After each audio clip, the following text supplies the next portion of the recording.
একটি চোরের চুরি করার অপরাধে বিচার সভা বসেছে। বিচার সভায় ম্যাজিস্ট্রেট চোরটিকে বললেন, এই, তুমি চুরি করেছো? তখন চোর বললেন, না হুজুর, আমি শুধু গুরুর নির্দেশ পালন করেছি। ম্যাজিস্ট্রেট বললেন, তার মানে?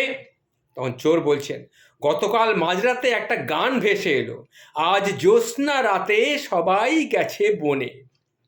ভাবলাম আমি বা বসে থাকি কেন, আমিও যাই, তাই আমি বেরিয়ে পড়লাম। তখন ম্যাজিস্ট্রেট বললেন, তারপর? তারপর চোরটি বললেন, একটি বাড়ি থেকে আওয়াজ ভেসে এলো, এসো এসো আমার ঘরে, এসো এসো আমার ঘরে। কি আর করব, ডাকছে যখন, সাথে সাথেই ঢুকে পড়লাম। তখন ম্যাজিস্ট্রেট বললেন, বলো কি? তখন চোর বললেন, ঘরে ঢুকে শুনলাম, ঘরেতে ভ্রমর এলো গুনগুনিয়ে। শুনে আমার খুব আনন্দ হলো, বুঝলাম আমাকে স্বাগত জানাচ্ছে। এদিক ওদিক তাকিয়ে কি করব ভাবছি, তখন শুনতে পেলাম, এবার উজাড় করে লও হে আমার যা আছে কিছু সম্বল। ওফ, কবিগুরুর আদেশ তো আর অমান্য করতে পারি না।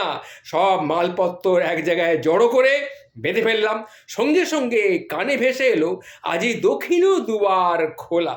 ওফ, কি আনন্দ! পেছনের দরজা দিয়ে দক্ষিণ দুয়ার দিয়ে আমি বেরিয়ে পড়লাম।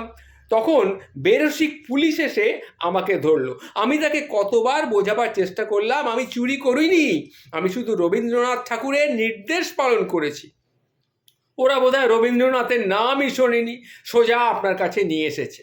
তখন ম্যাজিস্ট্রেট বললেন, ঠিক আছে ঠিক আছে, তোমাকে 3 বছরের কারাদণ্ড দিলাম, তবে এই বিষয়ে তোমার রবীন্দ্রনাথ কিছু বলেছেন?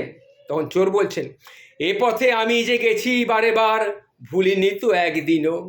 ম্যাজিস্ট্রেট তখন বলছেন, জেলে যখন থাকবে তখন তুমি রবীন্দ্রনাথকে কি বলবে? তখন চোর বলছে, ভেঙে মোর ঘরের চাবি নিয়ে যাবি কে আমারে, ভেঙে মোর ঘরের চাবি নিয়ে যাবি কে আমারে।